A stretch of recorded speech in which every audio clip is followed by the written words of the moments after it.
Assalamualaikum warahmatullahi wabarakatuh. Shalom, Om Swastiastu, Namo Buddhaya, salam kebajikan. Jumpa lagi dengan saya Nur Hakimah. Hari ini kita akan membahas tentang hukum perdata.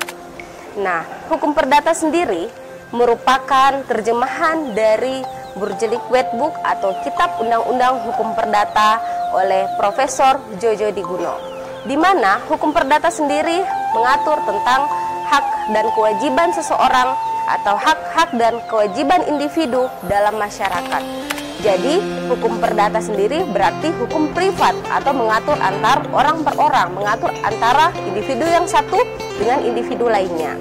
Jadi, ketika kita melihat sistematika dari hukum perdata, itu ada 4. Yang pertama, sistematika dari hukum perdata berbicara tentang hukum orang. Hukum orang dalam artian berarti van personen, di mana van personen ini terbagi menjadi 2. Jadi orang dalam hukum perdata itu ada 2. Ada orang sebagai manusia atau naturlik person dan juga badan hukum atau reh person.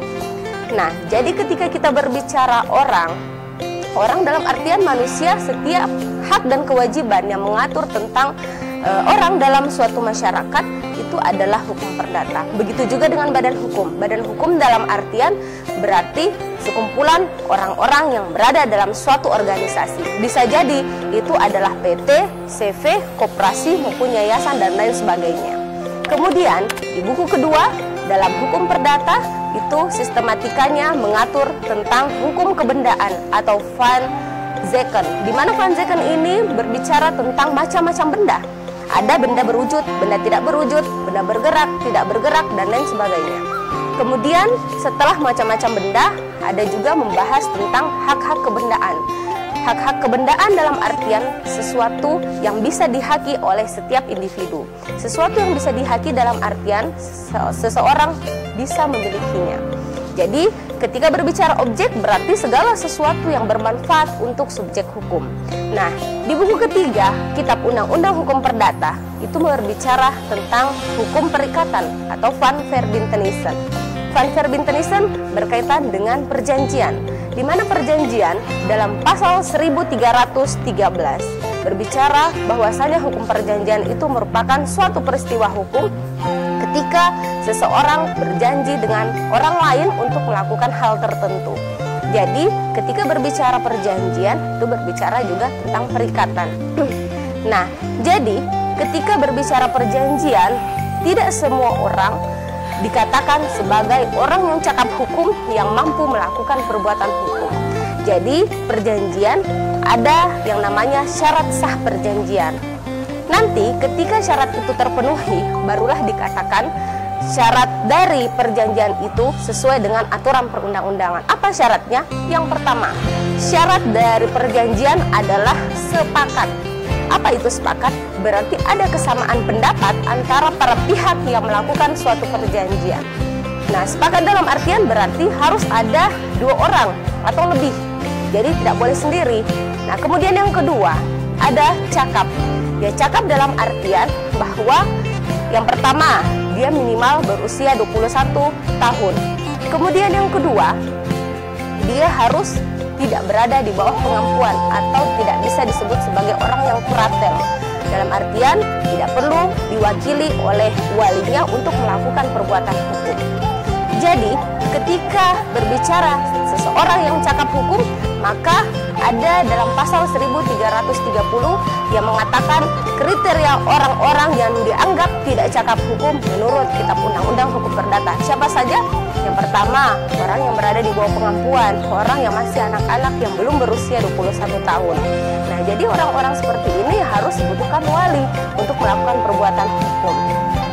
Nah, kemudian dari syarat sahnya perjanjian setelah cakap, sepakat, lalu ada hal tertentu, di mana ada hal tertentu ini berarti harus ada objek yang diperjanjikan. Apapun itu. Jadi objek berarti segala sesuatu yang bermanfaat untuk subjek hukum. Nah, kemudian yang terakhir yaitu ada sebab yang halal. Di mana sebab yang halal ini berarti objek yang diperjanjikan tidak boleh bertentangan dengan Undang-Undang Dasar, ketertiban umum maupun kesusilaan.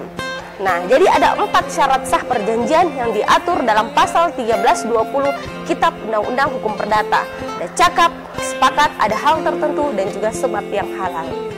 Nah, ketika berbicara hukum perdata, berarti berbicara juga tentang buku keempat dari Kitab Undang-Undang Hukum Perdata. Apa itu?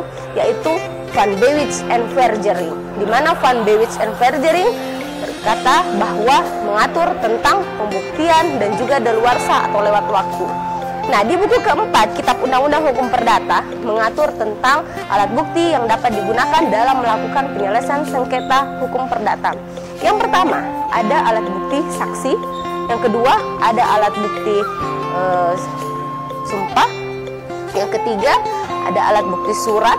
Yang keempat, ada alat bukti pengakuan, dan juga terakhir persangkaan. Jadi kelima alat bukti dapat digunakan dalam perkara hukum acara perdata. Jadi ketika berbicara hukum perdata itu pasti berkaitan dengan hukum privat atau hukum antara orang per orang, pribadi antara orang per orang. Jadi hukum privat ini berlawanan dengan hukum publik. Jadi banyak kasus dalam setiap keseharian kita yang kita temukan tentang hukum perdata. Jadi penyelesaiannya juga harus dilakukan di pengadilan negeri setempat. Jadi ketika berbicara hukum perdata berarti mengatur tentang hak dan kewajiban individu-individu dalam suatu masyarakat. Mungkin itu saja yang dapat secara singkat saya sampaikan. Kurang lebihnya mohon dimaafkan. Wabillahi taufiq wal hidayah. Wassalamualaikum warahmatullahi wabarakatuh.